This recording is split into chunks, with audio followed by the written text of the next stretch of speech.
Something was about to begin in Venice. They could feel the danger. Alerta!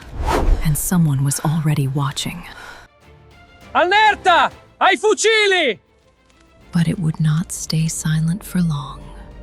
For 50 years, the empire drained Venice. Tonight, the city erupted. Merchants and artisans, students and sailors, workers and thinkers, Venice rose as one. Il nostro momento ci arriva! Sai in piedi! Andiamo avanti!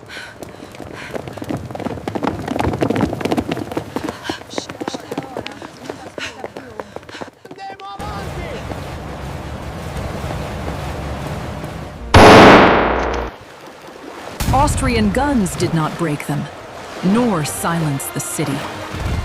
Nothing could stop it now, and they were not alone. In 1848, Europe shuddered with revolution.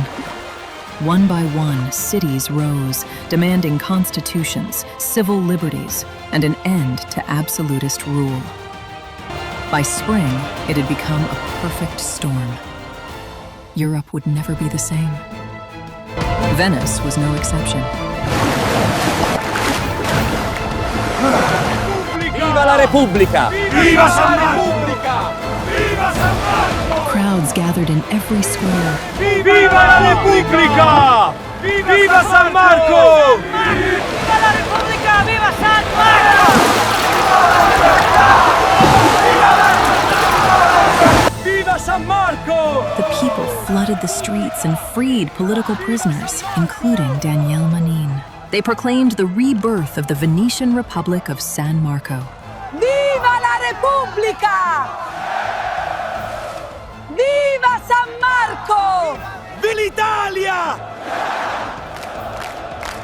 Viva Manin! Viva San Marco! Manin was arrested on charges of treason by the Austrians and held in prison.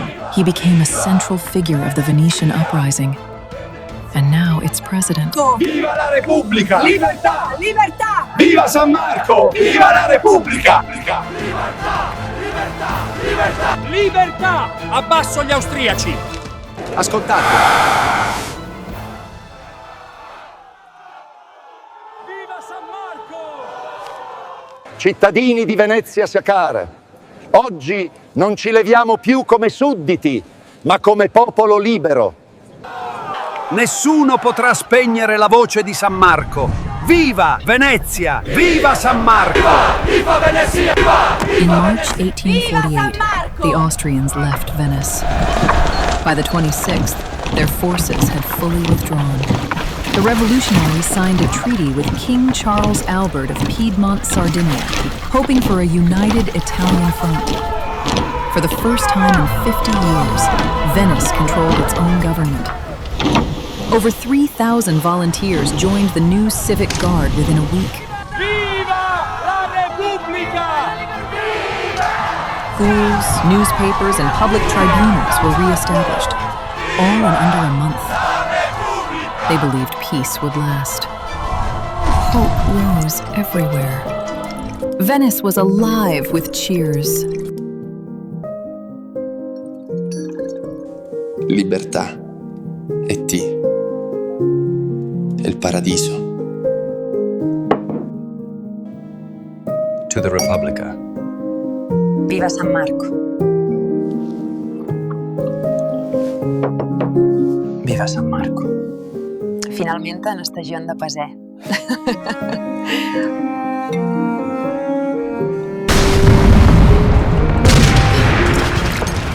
C'è tornai. Il Ghettira, Venezia lascia sotto fuoco. King Charles Albert signed an armistice with Austria and abandoned Venice. On May 4th, 1848, the bombardment began. Austrian forces encircled the city by land and sea.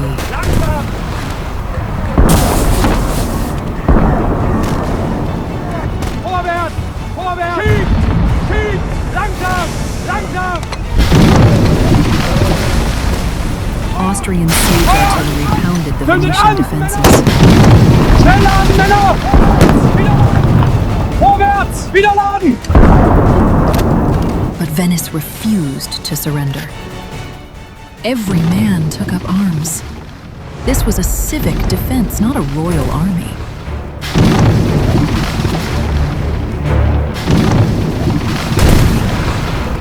Weapons were scarce, but resolve was not.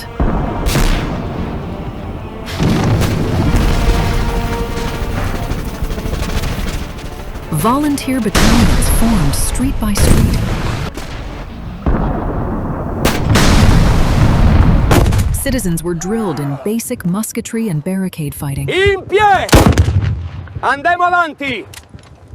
Forza, svelti! Aia, mi fa male. Dobbiamo sbrigarci! Fueled by unity, the city itself became the army. Andiamo avanti! Families donated their valuables to fund the resistance. Venetian women and children volunteered to fill sandbags and cart ammunition to the front.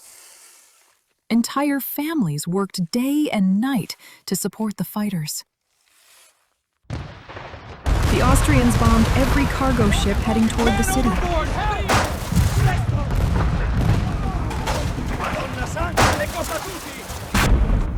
Food ran out. Venice began to starve. Across Venice, families queued for hours, waiting for whatever rationed bread the Republic could spare. Grazie. As the siege tightened, markets emptied. Mills fell silent. For many, there was almost nothing left. Children waited beside empty pots, hoping for one more meal. Venetians milled maize and dried legumes by hand. Stone grinders and mortars replaced bakeries. The flour was coarse, uneven, and barely enough to live on. They baked bread from this rough mix. They called it pane patriottico, patriotic bread. Neighbors shared what little they had: a crust, a ladle, a single piece of bread. They divided each loaf, passing it hand to hand as shells fell across the lagoon. Magna. This was resistance of another kind, with endurance, solidarity, and sacrifice. Venice held firm. Its people held each other. The mighty Austrian Empire could not break the defense of the common people. In 1849, Austrian artillery officer Franz von Uchatius proposed an unprecedented method. Venice was not like other cities. Artillery could not reach across the lagoon. The idea was simple: attack from above. Balloon bombs.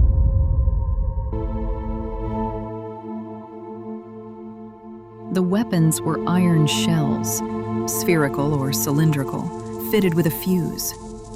Inside was a black powder explosive charge, a coarse granulated mixture of charcoal, sulfur, and potassium nitrate, the standard high-energy explosive of mid-19th century artillery.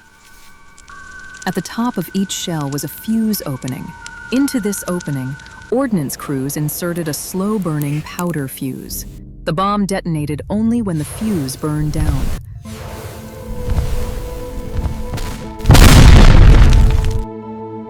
Each bomb was suspended beneath a balloon using slings. Its weight had to be light enough to lift, yet heavy enough to fall and explode with force. The complete bomb weighed roughly 28 to 33 pounds.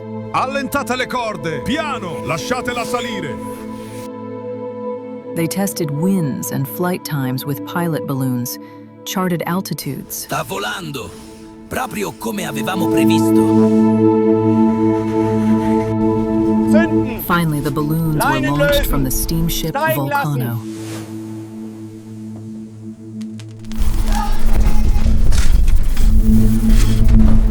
On August 22, 1849, Austrian forces released approximately 200 unmanned balloons.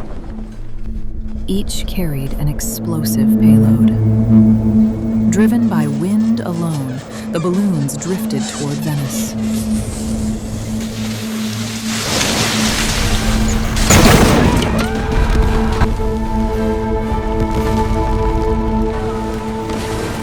An attack crossed distance without a soldier advancing, without a pilot flying, without a human present at the moment of impact.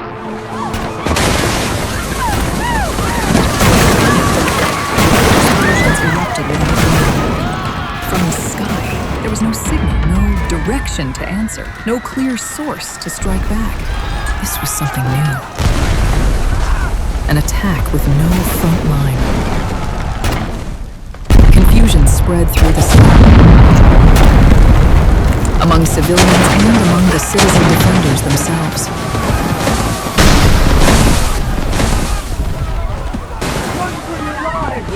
Venice could not confront it. It could only endure it.